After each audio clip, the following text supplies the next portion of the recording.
Have you ever wondered why 4 presidents are carved into the hills of western South Dakota? Who commissioned this project, and who saw it carried out, at least part of it? What were the plans for this memorial, and who preserves it today? All of this and more will be answered in this video.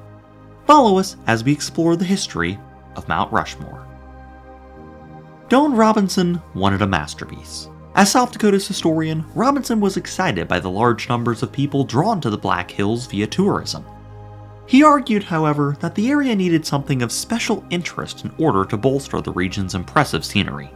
And in 1923, he thought he had it. He would sculpt one of the area's most impressive scenic features, the Needles, into a memorial showcasing the heroes of the American West. After failing to procure one sculptor, he turned his attention to another artist, 57-year-old man with big dreams. That man's name? Gutzon Borglum. Robinson pitched his idea to Borglum, but Borglum proposed something bigger than Western heroes, a memorial to George Washington and Abraham Lincoln, 2 of the nation's most iconic presidents. This, Borglum stated, would make the sculpture a national landmark. By 1925, Borglum had chosen not to carve into the Needles, but chose a nearby mountain instead. This mountain would eventually become much more than just a bump on the landscape. It would become a vessel for American ideals, known as Mount Rushmore. By 1927, the project had national attention, and President Calvin Coolidge promised federal funding for the project. That same year, construction began on carving the gargantuan presidents. As the memorial progressed, different ideas were proposed by Borglum.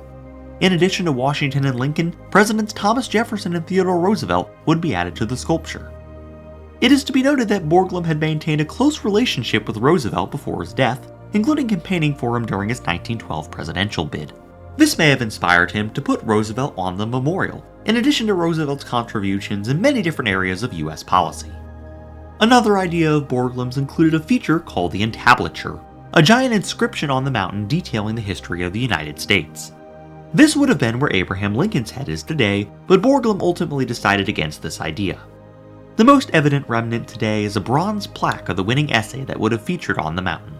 It was donated in 1971 by the winner William Burkett, and it now hangs on the Borglum View Terrace at the memorial.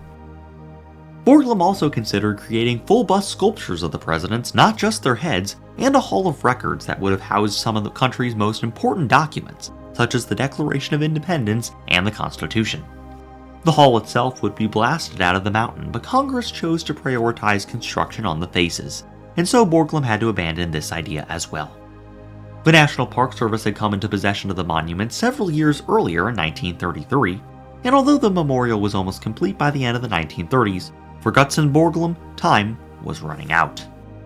Mere months before the memorial's completion, Gutzon Borglum would die in Chicago, and his son Lincoln would take over the project, completing it in October of 1941, and serving as Mount Rushmore National Memorial's first superintendent for the first 2 years after the memorial's completion.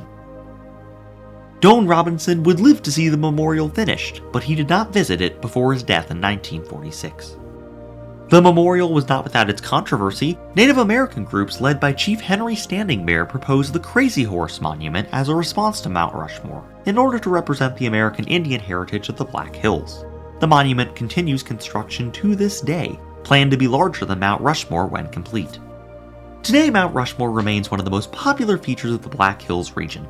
Doane Robinson's dream and Gutzon Borglum's ideas live on in the faces of 4 men who symbolize the birth, growth, development, and preservation of the United States.